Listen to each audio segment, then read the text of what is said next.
There we are. Welcome, everyone. I see your names starting to pop up in the attendee window, which is awesome. Thank you so much, everyone. We're just giving it a minute or two here as everyone transfers over from the waiting room into the queue.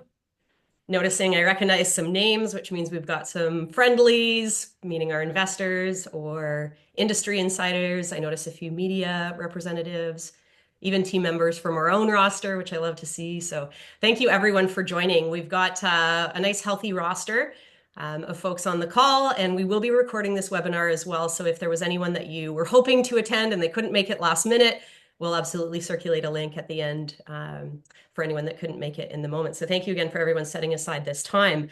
My name is Emma Andrews. I'm the CEO of Nextleaf Solutions. Probably many of you have met me or heard news from us in the past, so you may be familiar with who I am. I've been with Nextleaf for I actually just celebrated my sixth year anniversary actually with the company. I started as the director of marketing, and this was at the very beginning of legalization. And so I've been with the company since its inception and since its entry into the legal landscape, our go public, everything. And I couldn't be more honored to be at the helm. I'm so proud of our team. I'm so proud of what we're up to, and I really believe in what we're doing as well.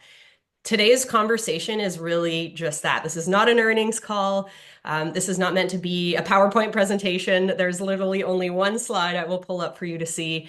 I wanted this to be a fireside chat kind of a format where it's really your opportunity to ask any questions for transparency and visibility into the company, the strategy ahead.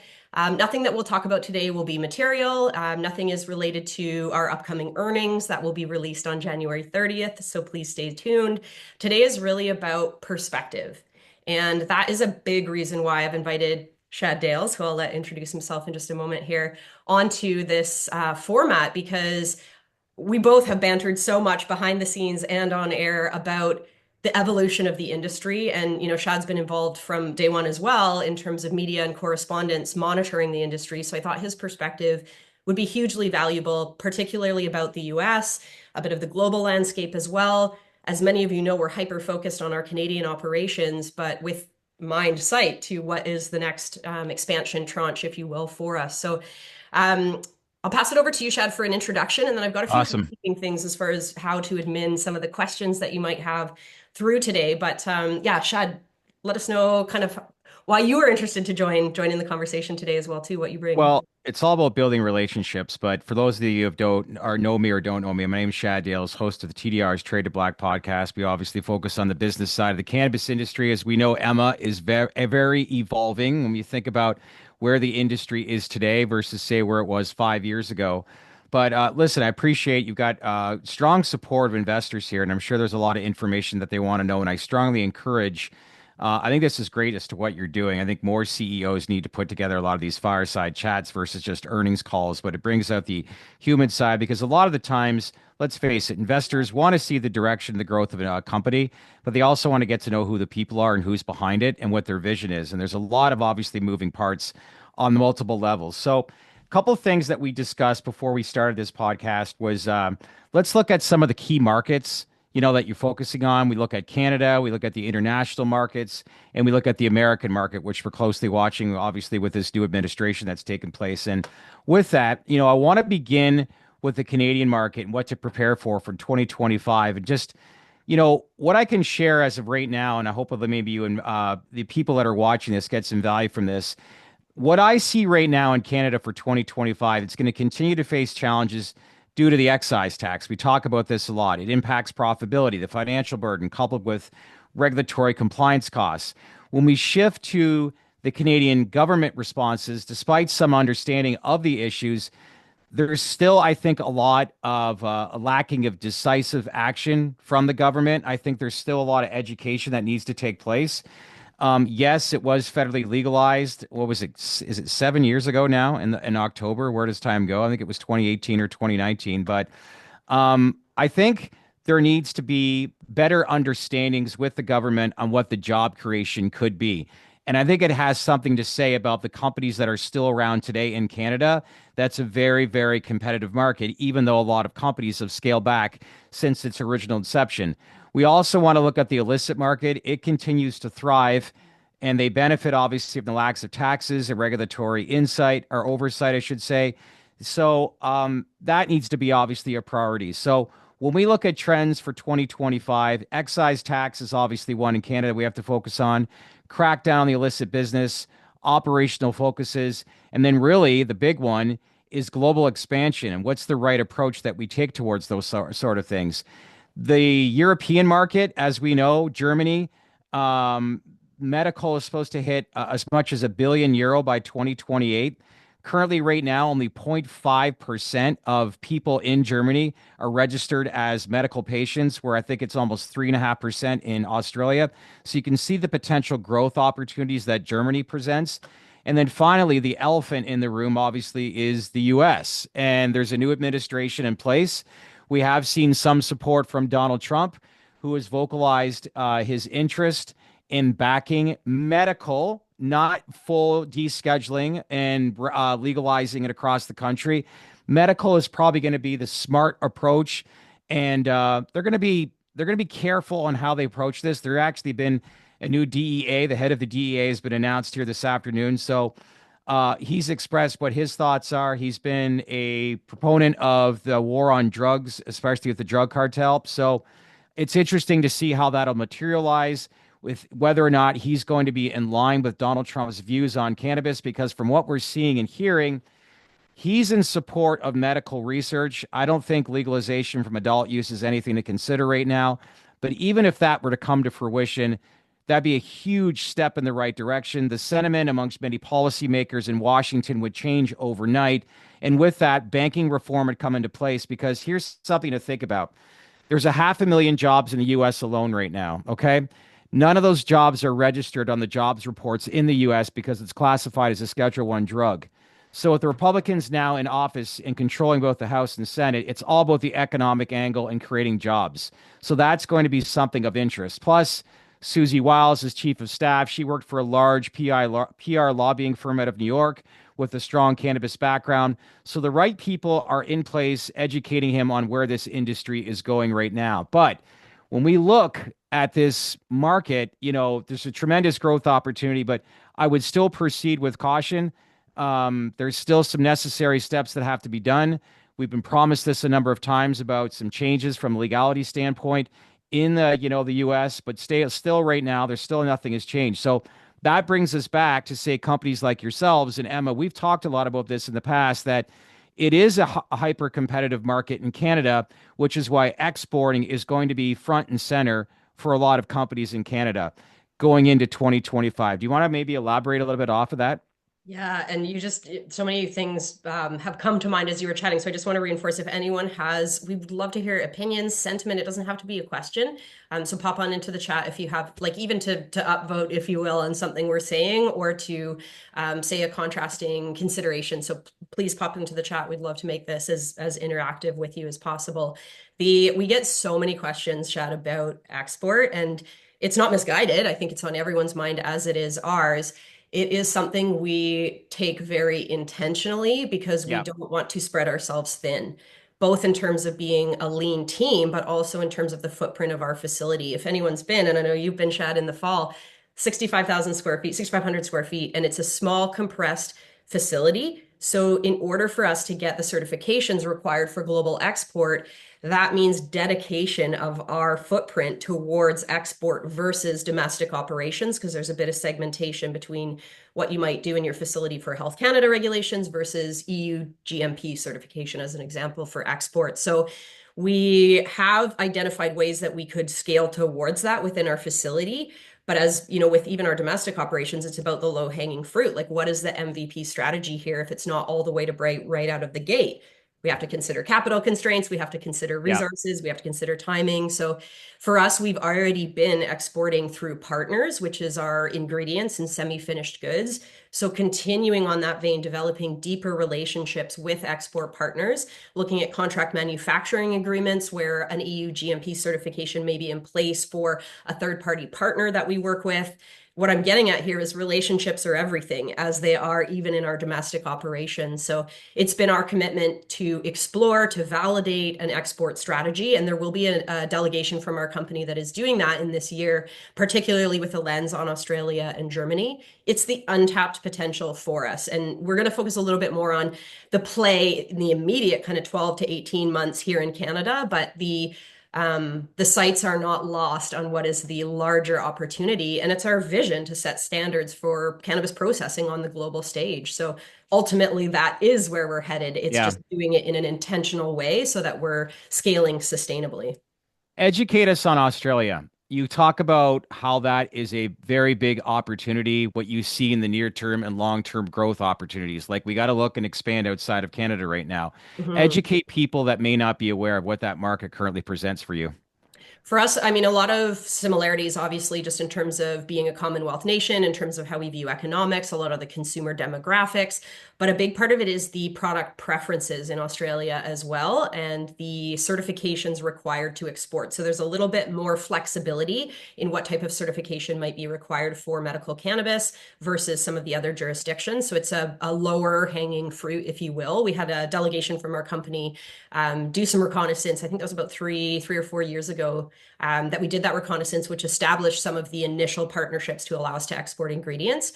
But the Australian medical system, as in Germany too, really prioritizes non-combustible forms of cannabis, and particularly for the burgeoning medical market, that is the lowest risk type of Okay. format of consumption. As many of our friendlies know, that's what we focus on. We're processing exclusively. We do not touch live plants, so we would not be constrained by some of the same considerations that apply to cultivators. It's a standardized, dose controlled, potency controlled, consistent format that creates a lot of trust and dependability with consumers, medical practitioners. So it's a very viable inroad in terms of what we do best and our kind Yep. of core expertise in transporting that. Yeah. You touched on it's all about relationships. You've now been CEO of Nextleaf for 18 months, if I'm correct. And I'd like to learn what would you best describe, or how would you best describe, like you've put your fingerprints on this company now. So what do you think needed to change and has that changed? And how would you best describe where the company is today versus the previous management? Yeah, and I think honestly that was definitely something I was hoping we would chat about today because I know a lot of the folks that have been with us for quite some time knew us initially as an IP focused company. So we really went hard in our early days around creating patents and the number of patents in the global jurisdictions where we protected or applied for those patents. This was a really big push to validate our technology, to validate what we were doing from a technical perspective. Ultimately, once we gained our sales license, commercializing product was the ultimate validation for our Right. technology and the value proposition we're able to offer in terms of both purity and potency, but also price points because it's our advantage, it's our in-house production. So that big pivot, I'd say, when I joined as CEO, we had already made inroads with Glacial Gold, our flagship brand, into a national distribution network. So we were already in Ontario, we were already in BC, we were already in Alberta. But in the last 18 months, we have truly fine-tuned our product assortment. We've done a lot of SKU rationalization. We've evaluated and made business cases for advancements into different categories, like infused pre-rolls was under the last 18 months. So a much, much stronger emphasis on our strategy around consumer packaged goods. And it's not to say we're not processing, but we are generally and genuinely earning more revenue off of our CPG products now, which is a big departure from how we began. Talk to me about your portfolio. You mentioned to me earlier about how many patents that you have. How are you able to achieve that? And you talk about consumer trends. What are the biggest consumer trends in 2025? It's funny, I was just thinking we manufacture more products than we have patents. And that, the metric used to be the KPI, used to be the patents, but now it is truly products in market and sold through our provincial distributors. But the landscape shifts. It's so, I mean, anyone in the industry knows we often call it dog years. And so we're probably tired of hearing that, but it's things move so Yep. fast that you're constantly reassessing every 3 months what the competitive landscape is doing, how consumers are shifting their preferences, what type of innovation is available to you, what your cash flow is. So both in terms of the products we've been gearing our portfolio towards, but also the receptivity from the provincial authorities, who really are the gatekeepers to market. has lent to some trends we're seeing around the convenience-based formats, the ready to consume. As many consumers might know them, they're the all-in-one vapes, as an example.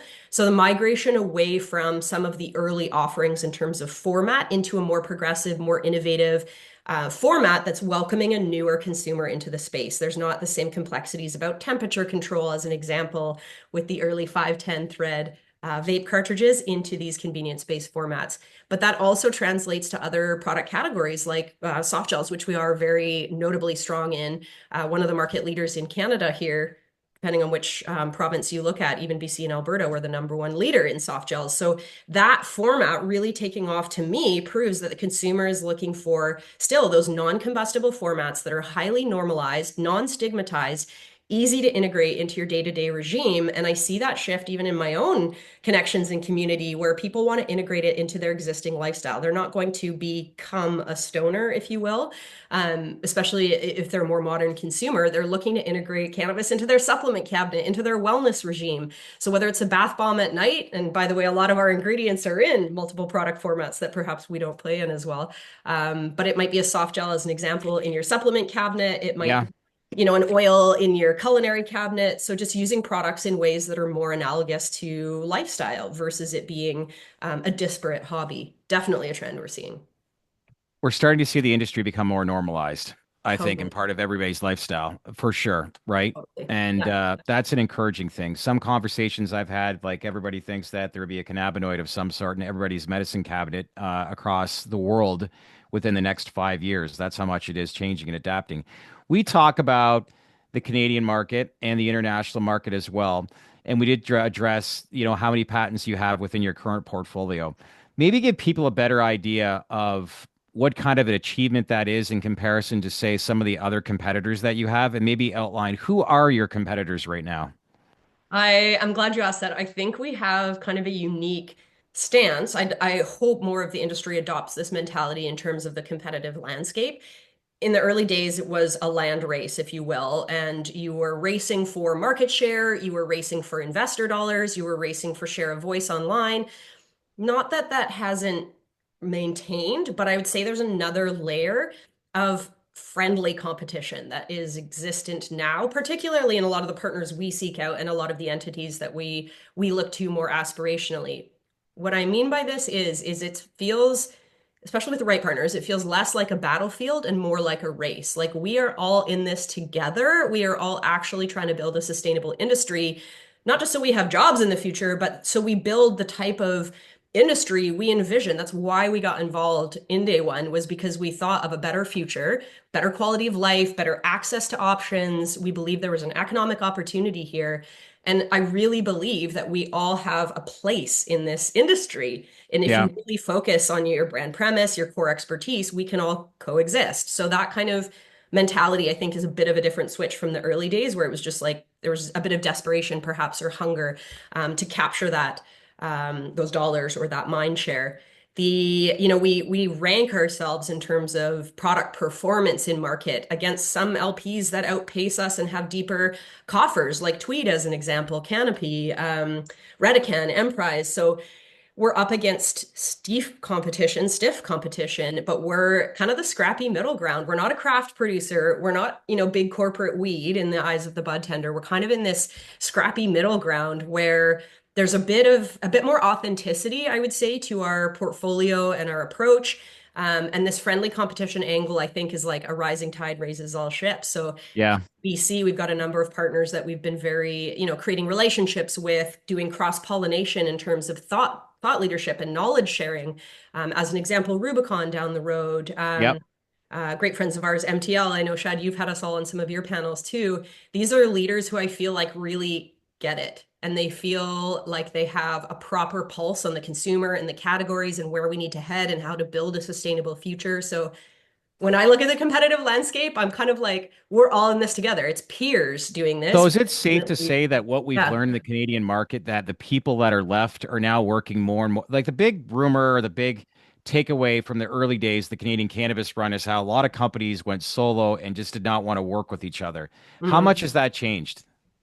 For us, it's all I like, and this is where I kind of put us in our own camp. And I'm sure everyone audaciously says, we're unique for XYZ reason, but because we began as an ingredient processor, we Okay. relied on B2B. We relied on partnerships and relationships. Yes, now we have product in market that could be considered a threat potentially to some of those partnerships, but here's the interesting thing. We toll process for some of the majors in this industry. We don't always disclose who we're working with from a B2B perspective, but yeah, it's been inherent in our business since day one. So we're kind of a unique anomaly in that regard. We're not just a cultivator first putting brands into market. We service the industry and we're taking an opportunity and running with it ourselves as well. Yeah. Well, it's the evolving of an industry, that's for sure. How Keeps would your you life best interesting, right? Like if this was well, a stagnant industry, I don't know that you would have such an exciting job. where do you see, and a quick reminder, just to like everybody that's watching again, make sure to do Ryan Hirsch, who's a senior marketing manager, is on the back end right now, and he's fielding a lot of the questions right now. So we wanted to get to a couple of those questions once we finish this Q&A that I have with Emma. So I'm going to be reading off some of them. We'll try to address most of them, if not all of them. So if you can, as I always say, make sure to leave your comments and not like, subscribe. We're not on YouTube. But anyways, at the end of the day, please outline questions that you want to ask Emma. Here's your opportunity. So continue to courage to do that. Now, we talk about these other markets, and look, if Canada will Canada get this right from a government perspective one day, Emma? If so, like where do you what kind of growth potential do you see in-house right here in our own backyard? I mean, top of mind for everyone. And it's funny, I think we hadn't announced the webinar yet, but we'd identified we wanted to offer this to our audience.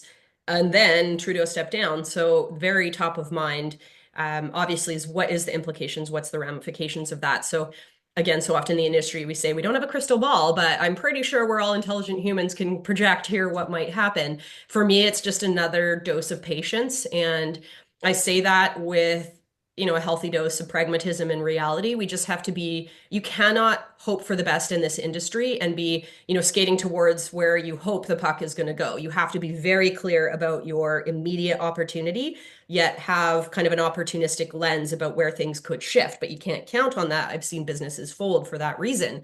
So for us, it's understanding that yes, there's a leadership change. There's likely to be an election soon, which would potentially change the party in power, which means that there's a delay or prolonged ability for that cabinet to evaluate anything that's coming from industry in regards to requests for excise tax relief or just to listen to us as industry. So I'm projecting at least kind of a 3 to 5 year timeline before we can ever anticipate any momentum change or regulatory reform that could have dramatically affect the You, industry, whether that's, THC potency limits, whether that's excise tax, but a patience game to let the new cabinet sit, settle, assess, and follow protocol.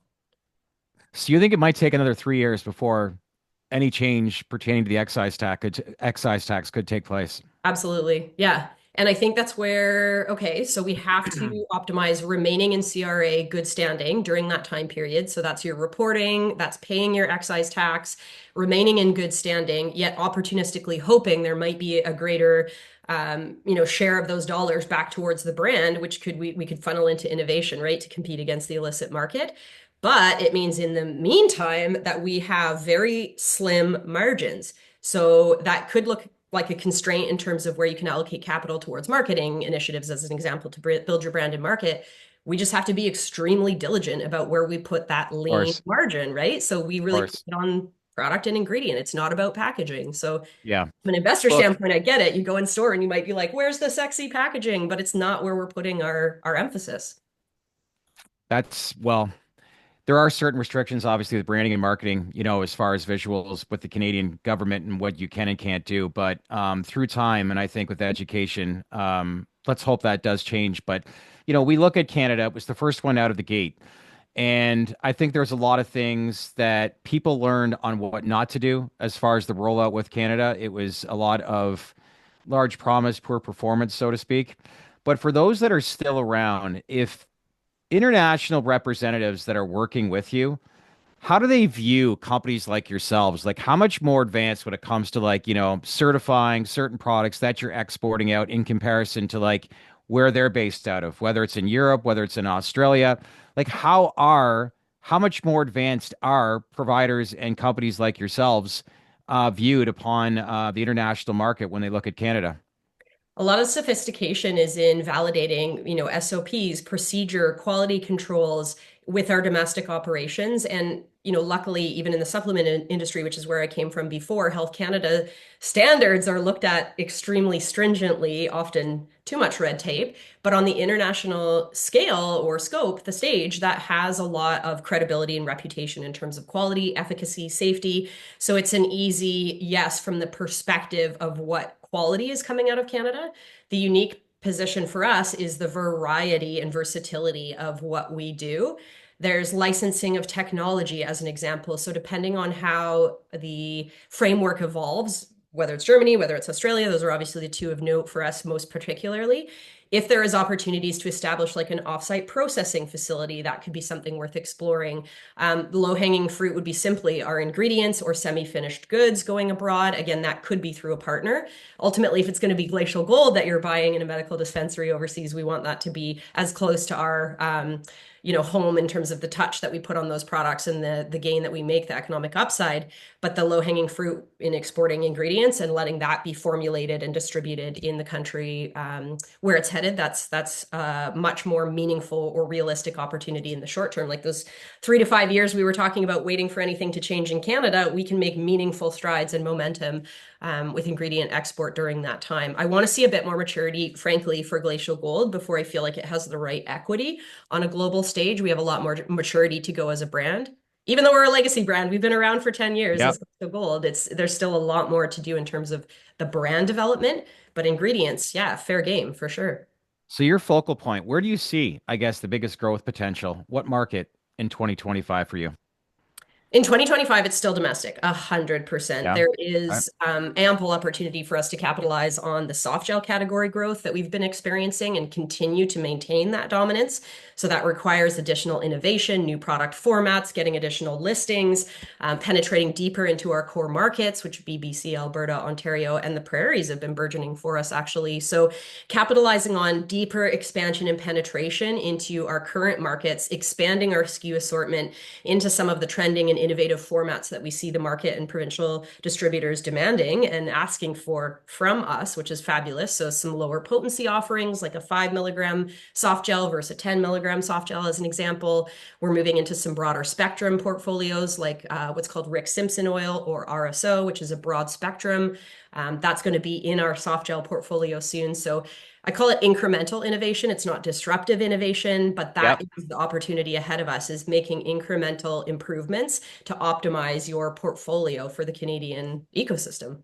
Yeah. In addition to operational focus, right? Can't neglect it. Totally. And Yeah. that's, Which I I want to get. mention to everyone, we're doing a lot to optimize our internal operations. Right now, we're working through an enterprise resource planning integration across our company, which is a super boring, dry, behind the scenes process, but an absolute necessity to build the foundation to be able to continue to scale into the future. So, yeah, you hit the nail on the head. There's got to be a healthy focus on the innovation pipeline, but you also have to focus on the fundamentals. So we look at more Canadian companies that are diving into the European market. Is that something that interests you? Is it something that you plan to be on and hope to be in the future? Yeah, so let's say this. It's Wednesday, January 22nd. A year from now, we'll host another fireside chat for an update on exactly that because I don't want to promise I don't want to overpromise and underdeliver to anyone ever, but particularly in cannabis, the whole reason we hosted this call was to build confidence and increase Yeah. transparency and trust. And so I want to say, in a year's time, I definitely am confident we will have momentum to share with this group again, whether that's working towards certifications for our facility, identifying additional partners, exporting some of our semi-finished goods or ingredients. But to say in the next 3 months, there's a lot of discovery still we need to do. So, just like monitoring the markets, the longer period you give it, the more realistic that trend evolves. And so, yeah, hold me to it a year from now. Yeah, well, let's remember that, right? But good for you. And like last thing I want to bring up is just like we look south of the border, the US market. And I know a lot of CEOs will say, look, we can't depend on whether banking reform or some sort of change and rescheduling will take place. In the event that were to happen, you're a Canadian company right now, obviously exporting into the US, that wouldn't be there would have to be some sort of agreement or something processed within that in order for those types of things to happen. But in the event, we probably will see an influx of capital brought into this industry. If there is change, will that help? I think a lot of Canadian companies are actually they welcome the idea of certain companies to be listed on senior exchanges within the US. Mhm. Is that something that you share the same sentiment with? And if so, do you start to see the narrative change, access to more capital, and how might that benefit your company? Have you thought about that much? Oh, for sure. I mean, access to capital is front of mind for us. That's really kind of the next phase of growth for us is we're self-funded to date. As many on this call know, we're debt-free. So access to capital is front of mind in terms of how do we expand in a meaningful way and not spread ourselves too thin. With the Yep. US, obviously there's like a healthy dose of skepticism or scrutiny, a bit of caution for sure, a bit of, risk. Assessment in terms of is that viable for us in terms of operations, in terms of where we trade is a different lane from operations. But if I we hear were you. to, right, create You're any not alone there. partnerships, export IP, export technology, yes, having a US listing might be more advantageous to those types of arrangements. I got to be honest though, it's like domestic first, international second, and then North American wide in terms of any potential shifts or movement in the US. So in terms of our, focus and again, we are a lean team. We're really diligent with our dollars. We're not willing to just, take a shotgun approach at all of it. We want to be a sniper and really execute on what we intend to. And so, yeah, it's continuing the basics and fundamentals here at home, Yep. um, opportunistic about the export, and then mindful of where things evolve in the US. So based on that strategy, where do you see the biggest trends here in 2025 for the industry, and more specifically your company? Oh, I would like to see more engagement from, to be frank, our investors in regards to as we near a election, everyone has a voice with your MP in terms of what excise tax reform could mean to the industry, could mean to you as an investor, could mean to economic development for Canada, could mean to safety, health and safety of Canadians in terms of crowding out the illicit market. So you will see from us a lot more industry advocacy around how you can bring this up with members of parliament, how you can properly represent it amongst the investment community. I really think it's important for the government to understand the economic implications and how businesses could actually thrive, grow, and create a sustainable economy with excise tax relief. So we have a sustainable business otherwise, but if we ever want to see the true growth potential for Canada on a global scale, we need to give businesses a break. So, as an example, in the follow up from this webinar today, I'm going to send around a really great, insightful video from some friendly. I wouldn't call them competition; they're a bit of a different processor in the space. They do some bottling as an example, but they produced a nice video around excise tax. So sharing is caring. I want to just show you this is what Yep. industry is talking about. This is the message we need to get out there. Find the right lane or the right individuals in your neighborhood or in your municipality to help beat this drum. Like we've got to be a loud voice together in this regard. Yeah. Well, I've seen some emerging industries. The government has taken a keen interest in the whole iGaming type industry and the revenue that's generating there. And I think that's the kind of awareness. Like, can you imagine a black market liquor store that's on the corner right now in Canada and what they would do and how they would, basically shut that down? But that's kind of like the normalization and the education and just development of the overall industry. There needs to be a huge crackdown on these illicit markets, 100%. And I think how do you do that? You got to get in front of these people time and time again Yeah. because, You have to give you more know, economic advantage to the legal side of the industry in order to outcompete against the illicit side. And yeah, no, we definitely feel that pressure in terms of the consumer slipping into those categories, illicit categories, whether it be price or whether it be format. So no, aggressively innovating to maintain um, that interest in legal product, but also making sure it's easy, right? That they yeah, understand where the retailers are, who a reputable retailer is, how to identify legal product, and the fact that it is safer based on the lack of contaminants that would be in there, the third party testing, and the trust that you can have in legal product in regards to what you are reading is what's in it. Not always the case, as there is a big critique in the industry around flour and potency claims with flour. We play in the extracts category. I Everything know. is standardized. It's not an agricultural product. So it is that much more dependable, consistent in what we call cannabis 2.0 or extract-based categories. So we're Well, here to believe it or not, data from BDSA that we found back in the the early part of the fall said that almost 80% of cannabis consumers want to support the legal market. So that's a telling stat to show where this industry could go. As much as we're sitting here, like there's a lot that we've learned and trial and error, but we're getting places, here we are in 2025. But um, best of luck obviously here in 2025. I know there's a lot of stuff that's going to be anticipated as far as some of the news that might break out within the US. Speaking of like US and Canada and a few other places, I think you wanted to mention about some polling to find out where some of Mm, your viewers are from. So I thank think you. Ryan, who's in the background right now, if there is, you want to maybe outline some of the stuff that you want to know where some of your viewers are from, but far away. I'll give you a sec, Rye, to read through some of the chat there. I was just looking off my screen to see what some of the chat is there. I'll just acknowledge if anyone does have a time constraint, like we're so happy to have had you. So feel free to do as you need from here. We will start to shift into the chat and address some of those questions. I am genuinely curious if you are a current investor or prospective, if you're industry or media, if you're Canadian or US, maybe even what region you're from. So feel free to pop some of that in the Q&A or the chat as well, just so that we can get a pulse point on who we were speaking to today. I'm curious too, like what is your sentiment on cannabis? Are you feeling bullish or bearish? I'm just curious where everyone's sentiment lies. We feel that every day, Shad, right? Is just what the investor or shareholder community's sentiment around the industry is. We obviously believe in it. That's why we rep it every single day. But I want to pass that same confidence on to our audience that there is a lane, there is an opportunity. You have to be extremely intelligent, intentional, and strategic about it, which I genuinely believe we are doing. I wouldn't be saying that if I didn't feel it. That's the kind of human I am. So, hopefully that would Well, be the let's impression. face it, it is a generational thing, and a lot of policy and government officials are still from that boomer type generation. That's just the reality. And Um, I'm not saying all are like that, but that's like we grew up in an era where it was just the just say no era from just say no from the Yeah, Nancy Reagan era from the 80s. And that's yeah, 40 years ago. And if there's any telling stat that shows you what the future is holding, people 30 and under, they believe in crypto and they don't drink as much alcohol. Like the stats show, like the consumer trends are way down while cannabis trends are way up. And it's not just the stigma of smoking a joint. You talk about soft gels, you talk about medication, you talk about sports therapy, lifestyle, anxiety.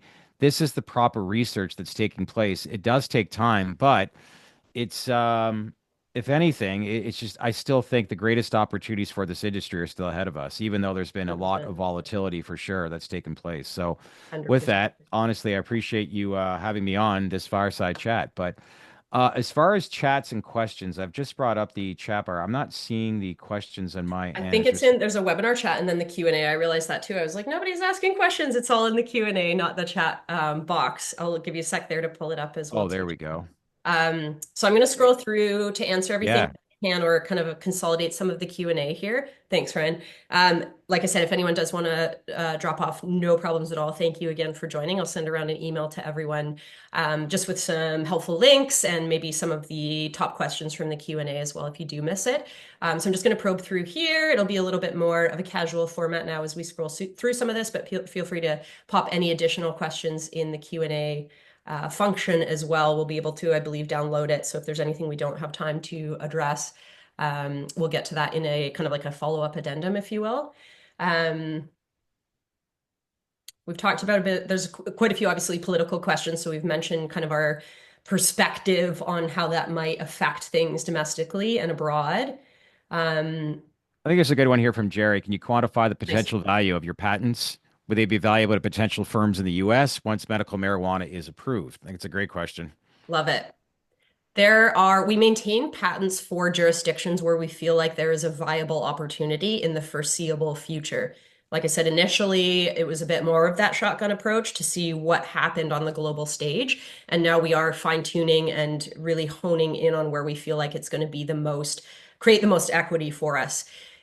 IP is interesting because it's one part of our company now. It was the main part of our company when we began.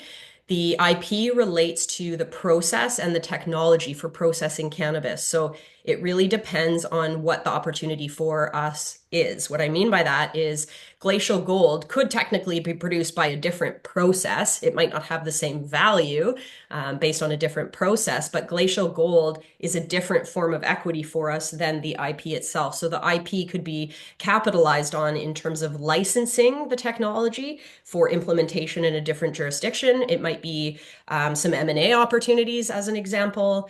So it is a viable and valuable part of the overall equity and valuation of the company. It's not the main revenue generator for us, to be honest, in the near future. So the focus is on product commercialization, product development, innovation, distribution. That is the focus where there is revenue to be meaningfully made in the near term, obviously the long term as well. So it's kind of like a wait and see. So we are protecting them as far as where we think the biggest viability is. All right. So Don then writes, based on product development, the company has many patents. Please talk of how they're protected. How protected they are around the world. Thanks, Don. You want to touch on that? Yeah, kind of similar to what I was building off of, any patent that relates to the value proposition of the entire end-to-end process that is scalable, meaning it's more economically viable and it's more efficient in terms of the volume you can produce. Those are the patents that are the most important for us to maintain. As an example, we had some patents related to repurposing some of the waste material that was created through biomass processing. Those won't be as immediately viable. So the patents are, yeah, again, it's a focused strategy on what is the most economically viable upside from our technology, which is the volume of biomass you can process as efficiently and economically as possible. So that's really the kind of the sweet spot for our patents, that because patents are only as good as your ability to defend them. Are we going to lawyer up and put, hundreds of thousands of dollars towards defending a patent on hempcrete? Probably not. It's more Okay. likely going to be around our actual process. So off that, in our next question, it's a good one. Market trends for biomass cost. Is it rising? Other LPs have recently said it is rising. You want to elaborate off of that, Emma? Totally. I mean, there's a range. Our biomass purchasing prices is anywhere from 5 cents to 15 cents a kilogram. So it's a pretty big range, which encompasses, seasonality, weather. We'll often try and get the most aggressive pricing in terms of the volume we're buying. We are one of the largest processors in the industry, right? We're looking at purchasing tons at a time, like 1 to 5 tons of biomass at a time. So we're not spot buying. We also don't want to do the testing or analysis on spot buying and consolidate those batches. We want large volumes of consistent material.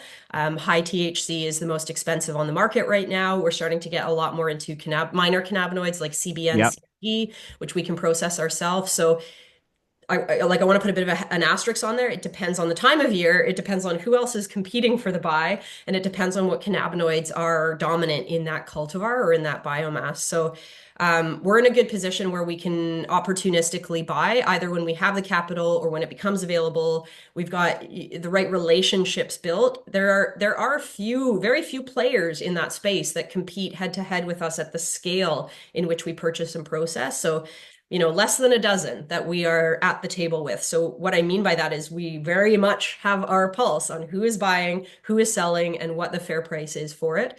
Um, it is rising again. So there is less high THC, high potency biomass available on the market. And the higher the potency, it's called quality in, quality out. The higher potency, the less processing you have to do to extract those cannabinoids. So it's just more efficient for your bottom line too, to get that higher THC biomass. So that's really where we see the competition kind of increasing, some of the price tolerance raising.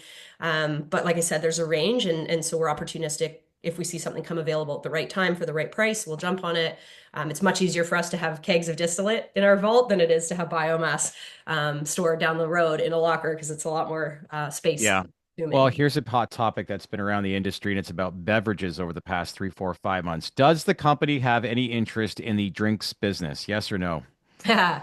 I only laugh because if any sorry, I didn't really mean to laugh at that answer, but I am laughing because my former one of the former entities that I worked with was beverage exclusive, and Yep. I got very, down into the weeds, if you will, pardon the pun, around the beverage category. And I definitely saw a brighter future for it than the reality of once you get into the production and the implications of excise taxes per province. the cannabis is like the least expensive part of the process. The regulations add a ton of expense, excise tax. So it's not as viable for us as we thought on the onset. We created the technology to be able to infuse those products, but it is not the low-hanging fruit for us in terms of actually manufacturing any beverage ourselves or entering those categories with our brands. So the low-hanging fruit will continue to be things like oils, soft gels, vapes, infused pre-rolls that allow us to use the most distillate in that end product.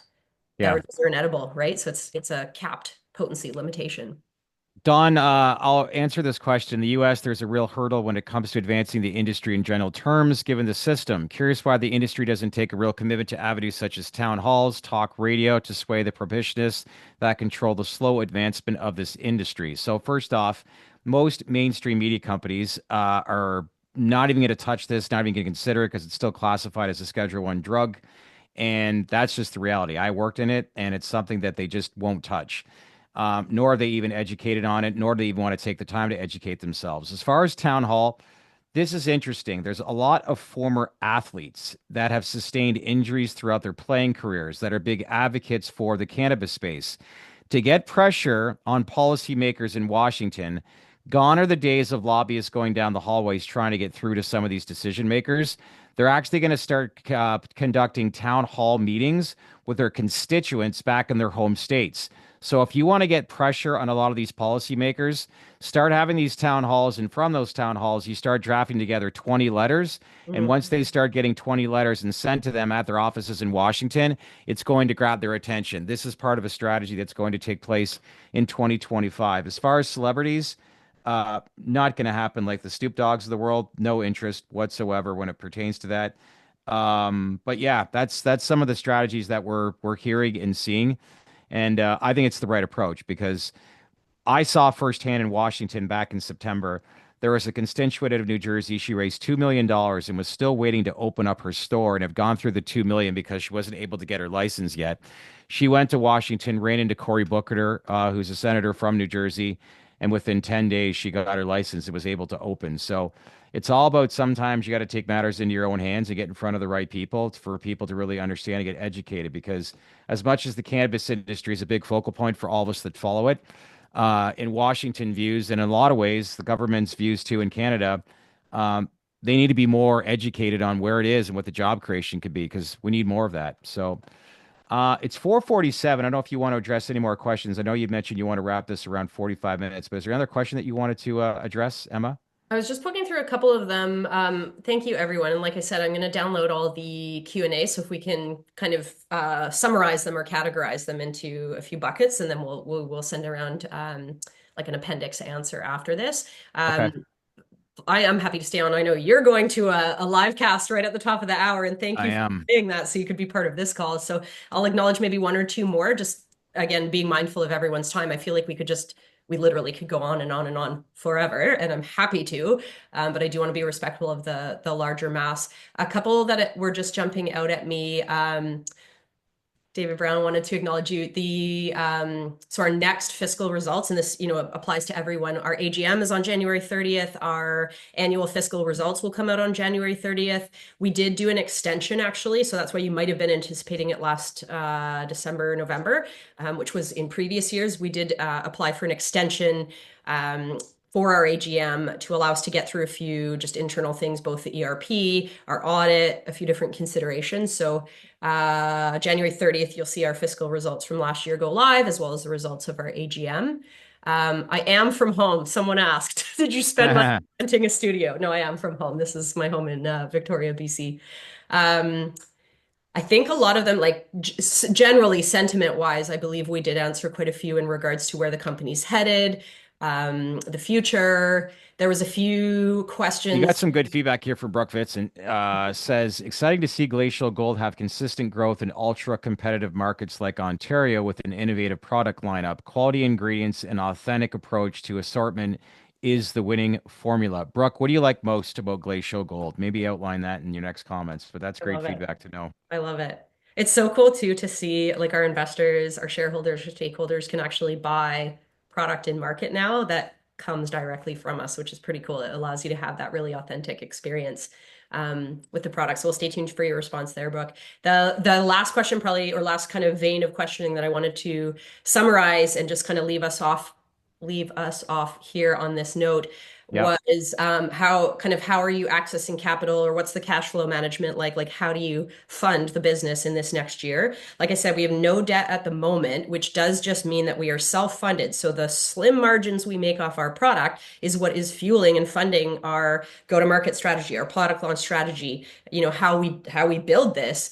So it is hard to get into that next plane of growth if every dollar in is allocated as a dollar out. So healthy cash flow management, but as far as, a deep treasury, that's something that we really want to gain more revenue from market to build out what we have available to spend without taking on additional capital and diluting. So the intention is to access more capital. There are some advantageous avenues for us to pursue that are specific to the cannabis market.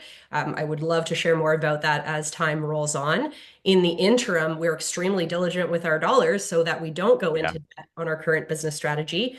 But we have to be mindful of opportunities that might allow us to catapult into that next phase of growth, which might be, opening more doors through deals with different national partners. It might be investing deeper in innovation. So, steady incremental growth is what you can depend on. What we really hope to create, the excitement around is a larger growth trajectory, the hockey stick, as they call it, a 10x on where we are now. Um, and I will say that we're going to have to unlock some additional sources of capital, whether that's self-financed through business expansion, whether that's partnerships we create, whether that's M&A action, or whether that's pursuing capital from outside sources. But we are ever mindful of the ROI for our shareholders, what that means in terms of dilution for our equity as the company.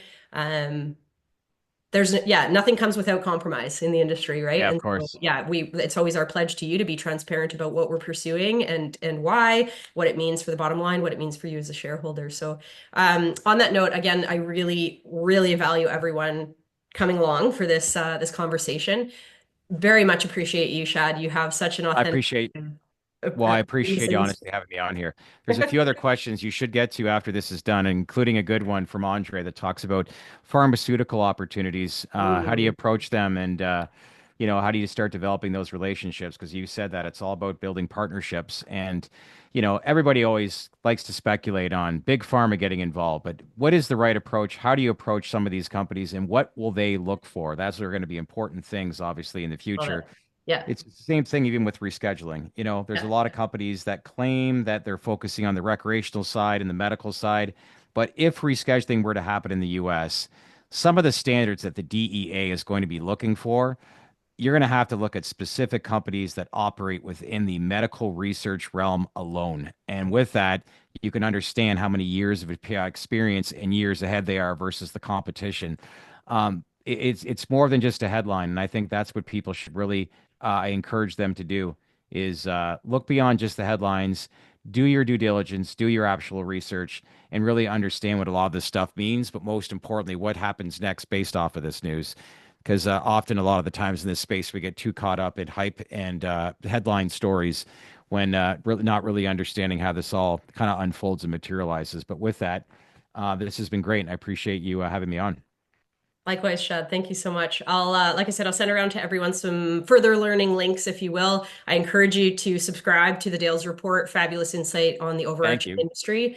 And thank you so much, everyone, for attending. We'll take some snapshots of the questions. Have no fear, we'll get to you even in the follow up. So thank you again, everyone, for joining in for your Q&A, for following along. All right. Thanks. I appreciate your time. Thanks everybody Cheers. for logging on and stay in touch. A lot of information that we need to learn about this space. And as Emma said, make sure to follow her company. And at the same time, too, if you want to give us a follow, she said, feel free to log on to thedalesreport.com, subscribe to her daily newsletter sent into your inbox at 8 a.m. Eastern Time, Monday through Friday. As well, we go live, the TDR Traded Black podcast, Monday through Fridays at 4 o'clock.